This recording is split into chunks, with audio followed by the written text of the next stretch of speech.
ಸ್ನೇಹಿತರೆ ನಮಸ್ಕಾರ. ನಾನು ರವೀಂದ್ರ ಜೋಶಿ. ನನ್ನ ಜೀವನದಲ್ಲಿ ನಾನಂತೂ ಇಂಥ ಘಟನೆಯನ್ನು ಇಲ್ಲಿವರೆಗೂ ನೋಡೇ ಇಲ್ಲ. ಒಂದು ಉಗ್ರ ಕೃತ್ಯ ನಡೆಯುತ್ತೆ, ನಡೆದಾದ ಮೇಲೆ ಯಾವುದೋ ಒಂದು ಉಗ್ರಗಾಮಿ ಸಂಘಟನೆ ಇದು ಮಾಡಿದ್ದು ನಾನೇ ಅಂತ ಬಡಾಯಿ ಕೊಚ್ಕೊಳ್ಳುತ್ತೆ. ಬಡಾಯಿ ಕೊಚ್ಕೊಂಡು ಆದಮೇಲೆ 3-4 ದಿವಸದಲ್ಲಿ ಇಲ್ಲ ನಾ ಮಾಡಿಲ್ಲ ಅಂತ ಹಿಂದೇಟು ಹಾಕತ್ತೆ, ಹಿಂಸರಿಯತ್ತೆ. ಎಲ್ಲಿಯಾದರೂ ಇಂಥ ಘಟನೆಯನ್ನು ಕೇಳಿದ್ದೀರಾ? ಭಾರತ, ಪಾಕಿಸ್ತಾನ, ಸಿರಿಯಾ, ಅಫ್ಘಾನಿಸ್ತಾನ ಎಲ್ಲಿಯೇ ಕೃತ್ಯ ನಡೆದಾಗಲೂ ಈ ರೀತಿಯಾಗಿ ಯಾವುದೇ ಉಗ್ರಗಾಮಿ ಸಂಘಟನೆ ತಾನು ಮಾಡಿದ ಕೃತ್ಯವನ್ನು ಒಪ್ಪಿಕೊಂಡಾದ ಮೇಲೆ ವಿಡ್ರಾ ಮಾಡಿದಂಥ ದಾಖಲೆಗಳಿಲ್ಲ. ಆದರೆ ಈ ಬಾರಿ ಭಾರತ ಯಾವ ಮಟ್ಟಿಗೆ ಪರಾಕ್ರಮವನ್ನು, ಶೌರ್ಯವನ್ನು ಮೆರಿತಾ ಇದೆ ಅಂತಂದರೆ, ಯಾವ ಕೆಚ್ಚದೆಯನ್ನು ತೋರಿಸ್ತಾ ಇದೆ ಅಂದರೆ, ಯಾವ ಹೀನ ಕೃತ್ಯವನ್ನು ಏಪ್ರಿಲ್ 22ನೇ ತಾರೀಕು TRF ಮಾಡ್ತೀವೋ ಅದು ಈಗ ತಾನು ಮಾಡೇ ಇಲ್ಲ ಅಂತ ಹೇಳ್ಕೊಂಡು ಓಡಿ ಹೋಗುವಂಥ ಸ್ಥಿತಿಗೆ ಬಂದಿದೆ. ಯಾವ ಸೇನಾ ಜನರಲ್ ನಾವೇ ಬೇರೆ, ಹಿಂದೂಗಳೇ ಬೇರೆ, ನಮ್ಮ ಸಂಸ್ಕೃತಿಯೇ ಬೇರೆ, ಅವರೇ ಬೇರೆ, ಕಾಶ್ಮೀರ ಅನ್ನೋದು ನಮ್ಮ ಕುತ್ತಿಗೆ ರಕ್ತನಾಳ ಅಂತೆಲ್ಲ ಕತೆ ಹೇಳ್ಕೊಂಡು ಓಡಾಡ್ತಾ ಇದ್ದ ಆತ ಅಂಡರ್ಗ್ರೌಂಡಾಗಿ ಹೋಗಿದ್ದಾನೆ. ಎಂಥ ಸ್ಥಿತಿ ಬಂದು ಒದಗಿದೆ ನೋಡಿ ಇವತ್ತು ಪಾಕಿಸ್ತಾನದಲ್ಲಿ. ಈ TRF ಏಪ್ರಿಲ್ 22ನೇ ತಾರೀಕು ಕೃತ್ಯ ಆದ ದಿವಸ ರಾತ್ರಿಯೇ ಒಪ್ಕೊಂಡ್ಬಿಟ್ಟಿತ್ತು, ನಾನೇ ಮಾಡಿದ್ದಿದ್ದು ಅಂತ. ಆಮೇಲೆ ಹೇಳತ್ತೆ ಇಲ್ಲ ನಾ ಮಾಡಿದ್ದಲ್ಲ, ಇದನ್ನು ಹ್ಯಾಕ್ ಮಾಡಿದ್ದಾರೆ, ಹ್ಯಾಕ್ ಮಾಡಿ ಅದರಲ್ಲಿ ಯಾರೋ ನಮ್ಮ ಹೆಸರು ಸೇರಿಸ್ಬಿಟ್ಟಿದ್ದಾರೆ ಅಂತ ಈಗ ಹೇಳ್ತಾರೆ. ಯಾಕೆ ಹೀಗೆ ಹೇಳ್ತಾ ಇದ್ದಾರೆ? ಯಾಕೆಂದರೆ ಫ್ರೆಂಡ್ ಆಫ್ ಇಂಡಿಯಾ ಅಂತ ಏನು ಆಗಂತುಕರು ಬಂದು ಗುಂಡು ಹೊಡಿತಾ ಇದ್ದಾರಲ್ಲ, ಅವರು ಈ ಬಾರಿ ನಮ್ಮನ್ನು ಟಾರ್ಗೆಟ್ ಮಾಡ್ತಾರೆ ಅಂತ ಸ್ಪಷ್ಟವಾಗಿ ದ ರೆಸಿಸ್ಟೆನ್ಸ್ ಫ್ರಂಟ್ ಅನ್ನುವಂಥ ಉಗ್ರಗಾಮಿ ಸಂಘಟನೆ ಏನಿದೆಯಲ್ಲ ಅದಕ್ಕೀಗ ಸ್ಪಷ್ಟವಾಗಿ ಗೊತ್ತಾಗಿ ಹೋಗಿದೆ. ಏಕೆಂದರೆ ಲಷ್ಕರ್ ಎ ತೊಯ್ಬಾದ ಎಲ್ಲ ಒಡನಾಡಿಗಳು ಯಾರಿದ್ರು ಎಲ್ಲರೂ ಈಗ ಮಟಾಶಾಗಿ ಹೋಗಿದ್ದಾರೆ, ಒಬ್ಬರು ಯಾರು ಉಳಿದಿಲ್ಲ. ಉಳಿದಿರೋದೊಬ್ಬ ಹಫೀಜ್ ಸಯೀದು, ಆತನು ಕೂಡ ಕ್ಷಣಗಣನೆಯಲ್ಲಿದ್ದಾನೆ. ಯಾವ ಕ್ಷಣದಲ್ಲಿ ಬೇಕಾದರೂ ಆತನನ್ನು ಮುಗಿಸುವಂಥ ಎಲ್ಲ ತಯಾರಿಗಳು ಅತ್ಯಂತ ಸಕಲ ಸಿದ್ಧತೆಯೊಂದಿಗೆ ಮುಹೂರ್ತವನ್ನು ನಿಗದಿ ಮಾಡಲಾಗಿದೆ. ಆತನು ಹೋಗ್ತಾನೆ. ಆತನದೇ ಸಂಸ್ಥೆ ಇದೆ, ಇನ್ನೊಂದು ಅಂಗಸಂಸ್ಥೆ, ದ ರೆಸಿಸ್ಟೆನ್ಸ್ ಫ್ರಂಟ್ ಅಂತೆ. ಏನು ಘನಂದಾರಿ ಕೆಲಸ ಇವರು ಮಾಡಿದ್ದು. ಪ್ರತಿಯೊಬ್ಬರು ಪ್ಯಾಂಟ್ ಬಿಚ್ಚೋದಂತೆ, ಸುನ್ನತ್ತಾಗಿದೆಯೋ ಎಲ್ಲ ನೋಡೋದಂತೆ, ಮರ್ಮಾಂಗವನ್ನು ಎಲ್ಲಿಯಾದರೂ ಕೇಳಿದ್ರನ್ರಿ, ಕಲಮಾ ಓದು ಅಂತ ಹೇಳೋದಂತೆ. ಜಗತ್ತಿನ ಯಾವುದೇ ರೀತಿಯಾದಂಥ ಉಗ್ರ ಕೃತ್ಯ ಇಲ್ಲಿವರೆಗೆ ನಡೆದದ್ರಲ್ಲಿ ಈ ರೀತಿಯಾಗಿ ಕೇಳಿದಂಥ ದಾಖಲೆಗಳೇ ಇರಲಿಲ್ಲ. ನಾವು ಈ ಉಗ್ರ ಕೃತ್ಯದ ಹಿಂದೆ ಧರ್ಮ ಇದೆ, ಜಿಹಾದಿ ಮನಸ್ಥಿತಿ ಇದೆ ಅಂತ ನಾವು ಹೇಳಿದಾಗೆಲ್ಲ ಇಲ್ಲ, ಈ ಭಯೋತ್ಪಾದನೆಗೆ ಧರ್ಮ ಅನ್ನೋದಿಲ್ಲ ಅಂತ ಎಲ್ಲರೂ ವಾದ ಮಾಡೋರು. ಈಗ ಪ್ರತಿಯೊಬ್ಬರನ್ನು ಅದೇ ರೀತಿಯದಾಗಿ ಪೋಸ್ಟ್ ಮಾರ್ಟಮ್ ರಿಪೋರ್ಟ್ ಬಂತಲ್ರಿ, 26ರಲ್ಲಿ 20 ಜನರ ಪ್ಯಾಂಟ್ ಬಿಚ್ಚಿದ್ರು, ಆ ಆಕಾರದಲ್ಲಿ ಶವಗಳನ್ನು ತೆಗೆದುಕೊಂಡು ಬರಲಾಯಿತು ಮರಣೋತ್ತರ ಪರೀಕ್ಷೆಗೆ ಅಂತ ಬಂತಲ್ರಿ. ಈಗೇನು ಹೇಳ್ತೀರಿ? ಕಲ್ಮಾ ಓದು ಅಂತ ಹೇಳ್ತಾರಂತೆ. ಅಂದರೆ ಮನುಷ್ಯ ಬದುಕಿ ಉಳಿಬೇಕು ಅಂದರೆ ಕಲ್ಮಾವನ್ನು ಓದಬೇಕು, ಅಂಥವ್ರಿಗೆ ಮಾತ್ರ ಬದುಕಲಿಕ್ಕೆ ಅವಕಾಶ. ಭಯೋತ್ಪಾದನೆಗೆ ಧರ್ಮ ಇಲ್ಲ. ಹಾಗಾದ್ರೆ ಒಂದು ಕೆಲಸ ಮಾಡೋಣ, ಈಗ ಯಾರ್ಯಾರನ್ನ ಹೊಡೆದು ಸಾಯಿಸ್ತೀವಲ್ಲ ಈಗ ಉಗ್ರಗಾಮಿಗಳನ್ನ, ಅವ್ರನ್ನ ಇನ್ಮೇಲೆ ಅವ್ರನ್ನ ನಮಾಜ್ ಮಾಡಿ ನಮಾಜೆ ಜನಾಜಾ ಅಂತ ಮಾಡ್ತಾರೆ. ಅವರಲ್ಲಿ ಸತ್ತ ಮೇಲೆ ನಮ್ಮಲ್ಲಿ ಹೇಗೆ ಅಂತಮಕ್ರಿಯೆ ಅಂತ ಮಾಡ್ತೀವಿ, ಅವರಲ್ಲಿ ನಮಾಜೆ ಜನಾಜಾ. ಏನಪ್ಪ ಹಂಗಂದರೆ ಆ ಹೆಣ ಇರ್ತಲ್ಲ, ಆ ಹೆಣವನ್ನು ಸ್ನಾನ ಮಾಡಿಸೋದಂತೆ. ಸ್ನಾನ ಮಾಡಿ ಉಗುರಿನ ಕಸ ಎಲ್ಲ ತೆಗೆಯೋದಂತೆ. ಎಷ್ಟು ವರ್ಷಕ್ಕೊಂದ್ಸಲ ಈ ನನ್ನ ಮಕ್ಕಳು ಸ್ನಾನ ಮಾಡಿರ್ತಾರೋ ಗೊತ್ತಿಲ್ಲ. ಅವರಿಗೆ ಸತ್ತ ತಕ್ಷಣ ಸ್ನಾನ, ಅವ್ರದ್ದು ಹೊಸ ಪೋಷಾಕುಗಳನ್ನು ಹಾಕೋದಂತೆ. ಅವ್ರ ಮೈಗೆಲ್ಲ ಅತ್ತರು ಬಳಿದು ಅವ್ರ ಮೇಲೆಲ್ಲ ಬಿಳಿ ಬಟ್ಟೆಯನ್ನು ಹಾಕಿ ಎಲ್ಲ ಮಾಡಿ ಹೂವಿನ ಅಲಂಕಾರ ಮಾಡಿ ಆ ಹೆಣ ತೆಗೆದುಕೊಂಡು ಹೋಗಿ ಅದರ ಎದುರಿಗೆ ನಮಾಜ್ ಮಾಡೋದು. ನಮಾಜೆ ಜನಾಜಾ ಅಂತಾರೆ ಅದಕ್ಕೆ. ಈ ನಮಾಜೆ ಜನಾಜಾ ಮಾಡಿ ಅವ್ರು ತೊಗೊಂಡು ಹೋಗಿ ಗೋರಿ ಮಾಡೋದು, ದಫನ್ ಮಾಡೋದು ಕಬ್ರಸ್ತಾನದಲ್ಲಿ. ಒಂದು ವೇಳೆ ಇವ್ರ ಧರ್ಮ ಇಲ್ವಲ್ಲ, ಇವ್ರಿಗೆ ಭಯೋತ್ಪಾದನೆಗೆ ಧರ್ಮ ಇಲ್ವಲ್ಲ, ಹಂಗಾರೆ ಒಂದು ಕೆಲಸ ಮಾಡಿ, ಈ ನಮಾಜೆ ಜನಾಜಾ ಮಾಡೋದು ಬೇಡ, ಏನೂ ಮಾಡೋದು ಬೇಡ, ನೇರ ತೊಗೊಂಡು ಹೋಗಿ ಅವ್ರಿಗೆ ಸೀಮೆ ಎಣ್ಣೆ ಸುರಿದು ಬೆಂಕಿ ಹಚ್ಬಿಡೋಣ, ಸಮುದ್ರಕ್ಕೆ ಹೋಗಿ ಎಸ್ಬಿಡೋಣ. ಧರ್ಮ ಇಲ್ವಲ್ಲ, ಭಯೋತ್ಪಾದನೆಗೆ ಧರ್ಮ ಇಲ್ಲ ಅಂದಮೇಲೆ ನಮಾಜೆ ಜನಾಜೆ ಯಾಕೆ ಮಾಡ್ತೀರಿ? ತೊಗೊಂಡೋಗಿ ಅವ್ರಿಗೆ ಗೌರವಯುತವಾಗಿ ಅವರ ಕುಟುಂಬಕ್ಕೆ ಕೊಡೋದು. ಆ ಕುಟುಂಬದವ್ರು ನಮಾಜೆ ಜನಾಜಾ ಮಾಡೋದು. ಈ ಉಗ್ರಗಾಮಿಗಳ ಜನಾಜಾ ಹೋಗುವಾಗ ಹಿಂದ್ಗಡೆ ಸಾವಿರಾರು ಜನ ಅವ್ರ ಹಿಂದೆ ಹೋಗೋದು. ಬುರ್ಹಾನ್ ವಾನಿ ಸತ್ತಾಗ ಲಕ್ಷೋಪಲಕ್ಷ ಜನ ಆತನ ಜನಾಜಾದಲ್ಲಿ ಪಾಲ್ಗೊಂಡಿದ್ರು ಅಂತ್ಯಕ್ರಿಯೆಯಲ್ಲಿ. ಹೇಗದು? ಒಬ್ಬ ಭಯೋತ್ಪಾದಕನ ಶವ ಸಂಸ್ಕಾರಕ್ಕೆ ಲಕ್ಷಗಟ್ಟಲೆ ಜನ ಹೋಗ್ತಾ ಇದ್ದಾರೆ ಅಂದರೆ ಆತನ ಬಗ್ಗೆ ನಿಮಗೆ ಸಂತಾಪ ಇದೆ ಅಂತ ತಾನೇ ಅರ್ಥ. ಆತ ಮಾಡಿರೋ ಕೆಲಸ ಸರಿ ಇದೆ ಅಂತ ತಾನೇ. ಚೀತು ಅಂತ ಉಗಿಬೇಕಾದ ಜನ ಆ ರೀತಿ ನೀವು ಶವ ಸಂಸ್ಕಾರಕ್ಕೆ ಹೋಗ್ತೀರಿ ಅಂದರೆ ನೀವು ಮಾನವೀಯತೆಗೆ ಅರ್ಹರಲ್ಲ ಅಂತ ಅರ್ಥ. ಇನ್ನು ಈಗ ಕಳೆದ 5 ದಿವಸಗಳಲ್ಲಿ 9 ಮನೆಗಳನ್ನು ಬ್ಲಾಸ್ಟ್ ಮಾಡಲಾಗಿದೆ ಕಾಶ್ಮೀರದಲ್ಲಿ. 9 ಮನೆ, ಟೆರರಿಸ್ಟ್ಗಳ ಮನೆ. ಪುಣ್ಯ JCB ಹಚ್ಚಲಿಲ್ಲ. JCB ಹಚ್ಚಿದ್ರೆ ಏನಾಗೋದು ಗೊತ್ತಾ, ಅಕ್ಕಪಕ್ಕದವ್ರಿಗೆ ಮೋಸ್ಟ್ಲಿ ಇಲ್ಲೀಗಲ್ಲಾಗಿ ಮನೆ ಕಟ್ಟಿದ್ದಾನೆ, ಅದಕ್ಕೆ ಕೆಡವಿದ್ದಾರೆ ಅಂತ ತಿಳ್ಕೊಳ್ಳೋರು. ಬ್ಲಾಸ್ಟೇ ಮಾಡಿಬಿಟ್ರು. ಈಗ ಬಾಯಿ ಬಡ್ಕೊಂಡು ಮಾನವ ಹಕ್ಕಿನವರೆಲ್ಲ ಹೊರಗಡೆ ಬರ್ತಾರೆ. ಅವ್ರ ಮನೆಯಲ್ಲಿದ್ದವ್ರು ಏನು ಮಾಡಬೇಕು, ಅವ್ರು ಏನಾದರೂ ಬದುಕೋದು ಹೇಗೆ ಬದುಕಬೇಕು ಅಂತ ಇವೆಲ್ಲ ರಾಗಗಳು ಶುರುವಾಗ್ತವೆ. ಒಬ್ಬ ಟೆರರಿಸ್ಟ್ ತಯಾರಾಗಲಿಕ್ಕೆ ಇಡೀ ಕುಟುಂಬದವರು ಅವನ ಜೊತೆ ಸಾಥಿ ಕೊಟ್ಟಿದ್ದೀರಿ ಅಂದರೆ ನೀವು ಬೀದಿ ಪಾಲಾಗಲಿಕ್ಕೆ ಲಾಯಕ್ಕಾದಂಥ ಜನ ನೀವು.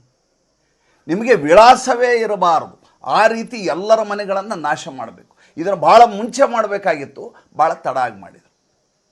ಹಿಂಗೆ ನರೇಂದ್ರ ಮೋದಿ ಮುಂಚೆ ಇರಲಿಲ್ಲ. ನರೇಂದ್ರ ಮೋದಿ 2014ರಲ್ಲಿ ಬಂದಾಗ ತುಂಬ ಸಾಧು ಸ್ವಭಾವದಲ್ಲಿ, ಅಂದರೆ ಯಾವ ಅಟಲ್ ಬಿಹಾರಿ ವಾಜಪೇಯಿ ಅವರು ಪರಂಪರೆಯನ್ನು ಹಾಕಿಕೊಟ್ರು ಅದೇ ರೀತಿಯಾದಾಗಿ ಸಬ್ಕಾ ಸಾಥ್ ಸಬ್ಕಾ ವಿಕಾಸ್ ಅಂದ್ಕೊಂಡು ಅವ್ರಿಗೂ ಒಳ್ಳೇದು ಮಾಡೋಣ. ನಮ್ಮ ದೇಶದಲ್ಲೇ ಇದ್ದಾರೆ, ಅವರು ದಿಕ್ಕು ತಪ್ಪಿ ಹೋಗಿದ್ದಾರೆ. ಅವ್ರಿಗೆ ಇಷ್ಟು ವರ್ಷ ರಾಜಕೀಯವಾಗಿ ಕಾಂಗ್ರೆಸ್ನವರು ಮಿಸ್ಯೂಸ್ ಮಾಡಿದ್ದಾರೆ, ದುರ್ಬಳಕೆ ಮಾಡಿದ್ದಾರೆ, ಬಡತನದಲ್ಲಿ ನರಳುತ್ತಾ ಇದ್ದಾರೆ. ಇವರು ಬಡತನದಿಂದ ಹೊರಗೆ ತಂದುಬಿಟ್ರೆ ಇವರು ಆ ರೀತಿ ಮಾಡಲಿಕ್ಕೆ ಸಾಧ್ಯ ಆಗೋಲ್ಲ. ಇವರೆಲ್ಲ ಮದರಸಾದಲ್ಲಿ ಓದ್ತಾರೆ, ಮದರಸಾದಿಂದ ಹೊರಗೆ ಕರ್ಕೊಂಬಂದವ್ರಿಗೆ ಗಣಿತ, ಸಮಾಜ ಪರಿಚಯ, ವಿಜ್ಞಾನ, ಭೂಗೋಳ, ಇತಿಹಾಸ ಎಲ್ಲ ಓದಿಸಿದ್ರೆ ಅವರು ನಮ್ಮ ಹಾಗೆ ಡಾಕ್ಟ್ರು, ಇಂಜಿನಿಯರ್ ಆಗ್ತಾರೆ. ಈ ರೀತಿಯಾದಂಥ ಎಲ್ಲ ರೀತಿಯಾದಂಥ ಒಳ್ಳೆಯ ಸ್ವಭಾವವನ್ನು ನರೇಂದ್ರ ಮೋದಿ ಇಟ್ಕೊಂಡಿದ್ರು. ಅಷ್ಟೇ ಅಲ್ಲ, ಪಾಕಿಸ್ತಾನದ ವಿರುದ್ಧ ಮುಂಚೆ ಇದ್ದಂಥ ಕಠೋರತೆ ಏನಿತ್ತು ಅವ್ರದ್ದು, ಅದನ್ನು ಕೂಡ ತಗ್ಗಿಸಿಕೊಂಡು ಸೀದಾ ಆಮಂತ್ರಣವಿಲ್ಲದೆ ನವಾಜ್ ಶರೀಫ್ನ ಮನೆಗೆ ಹೋಗ್ತಾರೆ. ಭಾರತದ ಪ್ರಧಾನಿ ಆದ ತಕ್ಷಣ ಆಮಂತ್ರಣವಿಲ್ಲದೆ ನೇರವಾಗಿ ಪಾಕಿಸ್ತಾನಕ್ಕೆ ಹೋಗಿ ಇಳಿತಾರೆ. ಅವ್ರ ಮನೆಗೆ ಹೋಗಿ ಅವ್ರ ತಾಯಿಗೆ ನಮಸ್ಕಾರ ಮಾಡ್ತಾರೆ, ಶಾಲು ಹೊಚ್ತಾರೆ, ಊಟ ಮಾಡ್ಕೊಂಡು ವಾಪಸ್ ಬರ್ತಾರೆ. ಬಂದ ಮೇಲೆ ನೋಡಿದರೆ ಇಲ್ಲಿ ಕಾಶ್ಮೀರದಲ್ಲಿ ಮತ್ತೆ ಭಯೋತ್ಪಾದನೆ ಶುರುವಾಗತ್ತೆ. ಇನ್ನು ತಮ್ಮ ಕಾನ್ಸ್ಟಿಟ್ಯೂಯೆನ್ಸಿನಲ್ಲಿರುವಂಥ ಮುಸಲ್ಮಾನರಿಗೆಲ್ಲ, ಪಾಪ ಇವರೆಲ್ಲ ರೇಷ್ಮೆ ಮಗ್ಗದಲ್ಲಿ ಕೆಲಸ ಮಾಡೋ ಜನ, ಇವರಿಗೆಲ್ಲ ಸ್ವಾವಲಂಬಿಯಾಗಿರ್ಲಿಕ್ಕೆ ವ್ಯವಸ್ಥೆ ಮಾಡಿಬಿಟ್ಟು ಸಾಲಾಗೆಲ್ಲ ಕೊಟ್ಬಿಟ್ರೆ ಇವರೆಲ್ಲ ಒಳ್ಳೆಯವರಾಗ್ತಾರೆ ಅಂತ ಅವ್ರನ್ನೆಲ್ಲ ಇಡೀ ಕಾಶಿಯಲ್ಲಿ, ವಾರಣಾಸಿಯಲ್ಲಿರುವಂಥ ಎಲ್ಲ ಬಿಸ್ನೆಸ್ ಕೆಲಸಗಾರರು ಏನಿದ್ದಾರೆ ಮುಸಲ್ಮಾನರಿಗೆ, ಅವ್ರಿಗೆಲ್ಲ ಸವಲತ್ತುಗಳನ್ನು ಮಾಡಿಕೊಡ್ತಾರೆ. ನೋಡಿದರೆ ಅವರೆಲ್ಲ ಸೇರಿ ಇವ್ರನ್ನ ಸೋಲಿಸ್ಬೇಕು ಅಂತ ತಂತ್ರಗಾರಿಕೆ ಮಾಡ್ತಾರೆ. ಯಾವಾಗ ನರೇಂದ್ರ ಮೋದಿ ಅವ್ರನ್ನ ಇವ್ರನ್ನ ನಂಬಿದಾರೋ ಆವಾಗೆಲ್ಲ ಇವ್ರು ಕೈ ಕೊಟ್ಟದ್ದೇ. ನೋಡಿದರೆ ಇಡೀ ವಿಪಕ್ಷಗಳೆಲ್ಲ ನರೇಂದ್ರ ಮೋದಿಯನ್ನು ಒಬ್ಬ ಧರ್ಮಾಂಧ ಅನ್ನುವ ರೀತಿಯಲ್ಲಿ ಬಿಂಬಿಸ್ಲಿಕ್ಕೆ ಪ್ರಯತ್ನ ಮಾಡ್ತಾರೆ. ಕಾಂಗ್ರೆಸ್ನಿಂದ ಹಿಡಿದು, ಅಖಿಲೇಶ್ ಯಾದವಿಂದ ಹಿಡಿದು, ಮಮತಾ ಬೇಗಮ್ನಿಂದ ಹಿಡಿದು ಎಲ್ಲರೂ ಈತ ಹಿಂದುತ್ವದ ಪ್ರಖರವಾದಿ, ಈತ ಮುಸಲ್ಮಾನರ ವಿರೋಧಿ ಅಂತ ಬಿಂಬಿಸ್ಲಿಕ್ಕೆ ಪ್ರಯತ್ನ ಮಾಡ್ತಾರೆ. ಆದರೆ ಇವರು ಎಲ್ಲ ಯೋಜನೆಗಳ ಅತಿ ಹೆಚ್ಚು ಫಲಾನುಭವಿಗಳು ಯಾರಿದ್ದಾರೆ ಈ ದೇಶದಲ್ಲಿ ಅಂದರೆ ಅವರೆಲ್ಲ ಮುಸಲ್ಮಾನರಾಗಿರ್ತಾರೆ. ಕೊನೆಗೆ ನರೇಂದ್ರ ಮೋದಿ ಅವರಿಗೆ ಗೊತ್ತಾಗತ್ತೆ, ಈ ನನ್ನ ಮಕ್ಕಳನ್ನ ನಂಬಿದ್ರೆ ಆಗೋದಿಲ್ಲ, ನಮ್ಮ ಧರ್ಮದವರೇ ಬೀದಿ ಪಾಲಾಗ್ಬಿಡ್ತಾರೆ ಅಂತ ಮೊನ್ನೆ ಹೇಳ್ತಾರೆ, ಮಿಟ್ಟಿ ಮೇ ಮಿಲಾದೂಂಗ. ಮಿಟ್ಟಿ ಮೇ ಮಿಲಾದೂಂಗ ಅಂದರೆ ಮಣ್ಣಲ್ಲಿ ಮಣ್ಣು ಮಾಡಿಬಿಡ್ತೀನಿ ಅಂತ. ಇರೋದೇ ಇಲ್ಲ, ನೀವು ಅಡ್ರೆಸ್ಗೆ ಇರೋದಿಲ್ಲ, ಯಾರ್ಯಾರು ಇರೋದಿಲ್ಲ. ಮೊದಲೇದಾಗಿ ಯಾರು ಮಾಡಿದಿರಿ ಅವ್ರು ಇರೋದಿಲ್ಲ, ಮತ್ತು ನಿಮಗೆ ಯಾರು ಆಶ್ರಯ ಕೊಟ್ಟಾರ ಅವ್ರು ಇರೋದಿಲ್ಲ. ಯಾರಾಯಿತು? ಮೊದಲೇದಾಗಿ ಉಗ್ರಗಾಮಿಗಳು ಯಾರೂ ಇರೋದಿಲ್ಲ, ಅವ್ರನ್ನೆಲ್ಲರನ್ನೂ ಮುಗಿಸ್ತೀವಿ. Point number 1. ಪಾಯಿಂಟ್ ನಂಬರ್ 2, ಇವ್ರಿಗೆ ಆಶ್ರಯ ಕೊಟ್ಟವ್ರು ಯಾರು, ಇವ್ರು ಕಳಿಸ್ತವ್ರು ಯಾರು, ಅವ್ರನ್ನೂ ಉಳಿಸೋದಿಲ್ಲ. ಅಂದರೆ ಪಾಕಿಸ್ತಾನದ ಸರ್ಕಾರವೇ ಇರೋದಿಲ್ಲ, ಪಾಕಿಸ್ತಾನ ದೇಶವೂ ಇರೋದಿಲ್ಲ ಅಂತ ಸ್ಪಷ್ಟವಾಗಿ ಹೇಳ್ತಾರೆ. ಯಾವಾಗ ಈ ಮಾತನ್ನು ನರೇಂದ್ರ ಮೋದಿ ಹೇಳಿದ್ರು ಅತಿ ಗಂಭೀರವಾಗಿ ತೆಗೆದುಕೊಂಡವ್ರು ಯಾರು ಗೊತ್ತಾ? ಶಹಬಾಜ್ ಶರೀಫ್. ಯಾವ ಶಹಬಾಜ್ ಶರೀಫು ನಮ್ಮಲ್ಲೇನು ಇದು ಇಲ್ವಾ, ನಮ್ಮಲ್ಲಿ ಕ್ಷಿಪಣಿಗಳಿಲ್ವಾ, ನಮ್ಮಲ್ಲಿ ಮಿಸೈಲ್ ಇಲ್ವಾ, ನಮ್ಮಲ್ಲಿ ಅಣುಬಾಂಬ್ಗಳಿಲ್ವಾ, ಕಾಲ್ KG 130 ಇದ್ದಾವೆ ಅಂತ ಹೇಳ್ಕೊಂಡು ಓಡಾಡಿದವರೆಲ್ಲ ಮಾತುಕತೆಗೆ ನಾವು ಸಿದ್ಧ ಅಂತ ಹೇಳ್ತಾರೆ. ನಿಷ್ಪಕ್ಷಪಾತವಾದಂಥ ತನಿಖೆಯಾಗಲಿ ಅದಕ್ಕೆ ನಾವು ಸಿದ್ಧರಿದ್ದೇವೆ. ಮಾಡೋ ಕೆಲಸ ಮಾಡಿ ನಿಷ್ಪಕ್ಷಪಾತವಾದಂಥ ತನಿಖೆ ಬೇರೆ ಮಾಡಬೇಕು. ಹಿಂದೆಲ್ಲ ತನಿಖೆ ಮಾಡಿದ್ದಾರೆ. 26/11 ಆದಾಗ ತನಿಖೆ ಮಾಡಲಾಯಿತು, ನಮ್ಮೆಲ್ಲ ದಾಖಲಾತಿಗಳನ್ನು ಒಯ್ದು ಕೊಡಲಾಯಿತು, ರೇಡಿಯೋ ಇಂಟರ್ಸೆಪ್ಟ್ ಕೊಡಲಾಯಿತು, ಸ್ಯಾಟ್ ಫೋನ್ ರೆಕಾರ್ಡಿಂಗ್ ಕೊಡಲಾಯಿತು, ಫೋಟೋಗಳನ್ನು ಕೊಡಲಾಯಿತು, ವಿಡಿಯೋಗಳನ್ನು ಕೊಡಲಾಯಿತು, ಕಾಲ್ ರೆಕಾರ್ಡಿಂಗ್ ಕೊಡಲಾಯಿತು. ಇಷ್ಟೆಲ್ಲ ಕೊಟ್ಟರೆ ಏನಂತಾರೆ ಗೊತ್ತಾ? ಅಲ್ಲಿ judge hell with your evidence ಅಂತ, ಹೆಲ್ ವಿತ್ ಆರ್ಟಿಕಲ್ಸ್ ಅಂತಾರೆ.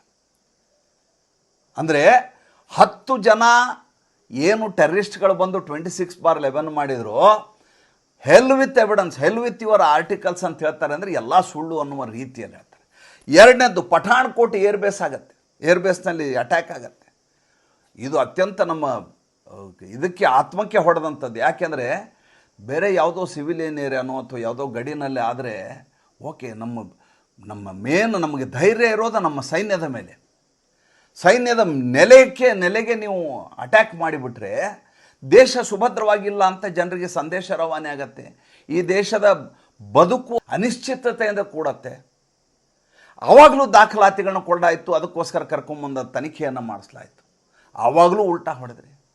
ಹಾಗಾದರೆ ನಿಮ್ಮ ಜೊತೆ ಮಾತುಕತೆಯೂ ಬೇಡ, ನಿಮ್ಮ ಜೊತೆ ನಿಮಗೆ ನಿಮ್ಮದು ತನಿಖೆನೂ ಬೇಡ, ಮಧ್ಯಸ್ಥಿಕೆನೂ ಬೇಡ. ಈ ಮಧ್ಯೆ ಇರಾನ್ನಲ್ಲಿದ್ದಾನೊಬ್ಬ, ಇರಾನ್ನಲ್ಲಿ ಆತನ ಹೆಸರು ಸಯ್ಯದ್ ಅಬ್ಬಾಸ್ ಅರ್ಗಚ್ಚಿ ಅಂತೀವ, ಫಾರಿನ್ ಮಿನಿಸ್ಟರ್. ಇವನು ಕವನ ಬೇರೆ ಬರೆದು ಟ್ವೀಟ್ ಮಾಡಿದ್ದಾನೆ. ಏನಂತ, ಮಾನವೀಯತೆಯ ನೆಲೆಯಲ್ಲಿ ಒಂದೊಂದು ಸಲ ಮಿಸ್ಟೇಕ್ಗಳಾಗ್ತಾವೆ ಮಾನವನ ಜಗತ್ತಿನಲ್ಲಿ, ಅದಕ್ಕೆ ನಾವು ಮಾನವೀಯತೆಯ ನೆಲೆಯಲ್ಲಿ ಇದನ್ನು ನೋಡಬೇಕು ಅಂತ ಒಂದು ಕವನ ಬರೆದು ಭಾರತ ಮತ್ತು ಪಾಕಿಸ್ತಾನದ ಮಧ್ಯೆ ಮಧ್ಯಸ್ಥಿಕೆಗೆ ನಾನು ಸಿದ್ಧನಿದ್ದೇನೆ ಅಂತ ಒಂದು. ಯಾವ ಇರಾನು ಜಗತ್ತಿನಲ್ಲಿ ಉಗ್ರರನ್ನು ಇನ್ನಿಲ್ಲದ ಹಾಗೆ ಸಾಕಿ ಸಲುಹಿದಂಥವ್ರು ಇವರು. ಹಮಾಸ್ ಉಗ್ರರಿಂದ ಹಿಡಿದು, ಹೌತಿ ಉಗ್ರರಿಂದ ಹಿಡಿದು, ಹಿಜ್ಬುಲ್ಲಾ ಉಗ್ರರಿಂದ ಹಿಡಿದು ಎಲ್ಲರಿಗೂ ನೆಲೆಯನ್ನು ಕೊಟ್ಟದ್ದೇ ಇರಾನು. ಅಕ್ಟೋಬರ್ 7, 2023 ಏನು ಹಮಾಸ್ ಉಗ್ರರು ದಾಳಿ ಮಾಡಿದರು ಇಸ್ರೇಲ್ನಲ್ಲಿ, ಆ ದಾಳಿಯ ಹಿಂದೆ ಇದ್ದಂಥ ಸಂಘಟನೆ ಹಮಾಸ್ ಬೆಂಬಲ ಕೊಟ್ಟಿದ್ದೇ ಈ ಇರಾನು.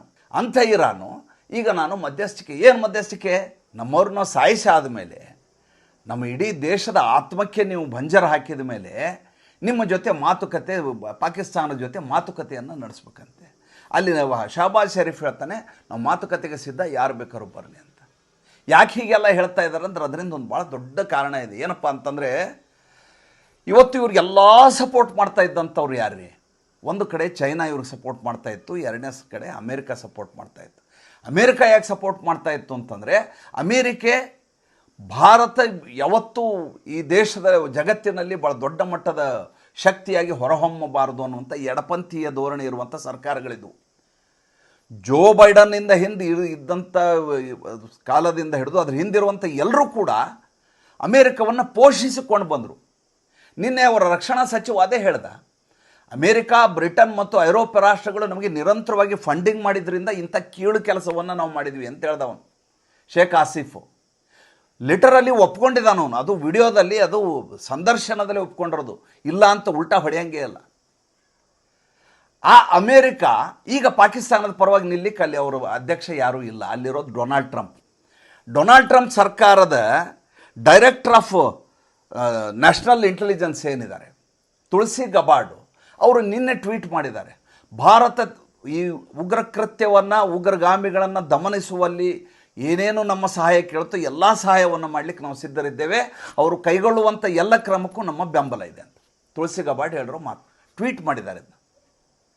ಅಮೇರಿಕೆಯ ಸಹಾಯ ಇಲ್ಲ, ಚೈನಾ ತನ್ನದೇ ಸಮಸ್ಯೆಯಲ್ಲಿ ನರಳುತ್ತಾ ಇದೆ. ಚೈನಾ ಯಾಕೆ ಜೊತೆಗಿರ್ತಾ ಇತ್ತು?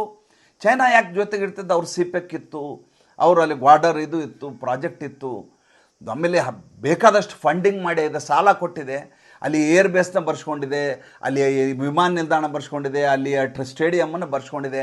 ಎಲ್ಲ ಗಿರ್ವಿ ಇಟ್ಟು ದುಡ್ಡನ್ನು ನುಂಗಿ ನೀರು ಕುಡಿದಿದ್ದಾರೆ ಪಾಕಿಸ್ತಾನದ ರಾಜಕಾರಣಿಗಳು. ಜೊತೆಗೆ ಭಾರತ ದೊಡ್ಡ ಬಲಾಢ್ಯ ರಾಷ್ಟ್ರ ಆಗಬಾರ್ದು, ಧನಾಢ್ಯ ರಾಷ್ಟ್ರ ಆಗಬಾರ್ದು ಅನ್ನುವಂಥದ್ದು ಚೈನಾಗೆ ಯಾವತ್ತೂ ಇದೆ. ಏಕೆಂದರೆ ಜನಸಂಖ್ಯೆಯ ದೃಷ್ಟಿಯಿಂದ ಭಾರತ ಚೈನಾ ಒಂದೇ ನೆಲೆಯಲ್ಲಿರುವಾಗ ಎರಡು ದೊಡ್ಡ ಮಾರುಕಟ್ಟೆಗಳು. ಭಾರತ ಅದಕ್ಕಿಂತ ಜಾಸ್ತಿ ಎತ್ತರಕ್ಕೆ ಏರಿಬಿಟ್ರೆ ಚೈನಾಗ ಮಾರ್ಕೆಟ್ ಕಡಿಮೆ ಆಗುತ್ತೆ ಅನ್ನುವಂಥ ಕಾರಣಕ್ಕೋಸ್ಕರ ಭಾರತವನ್ನು ಹಣಿಬೇಕು ಅನ್ನೋದು ಯಾವಾಗಲೂ ಚೈನಾದ ಲೆಕ್ಕಾಚಾರ.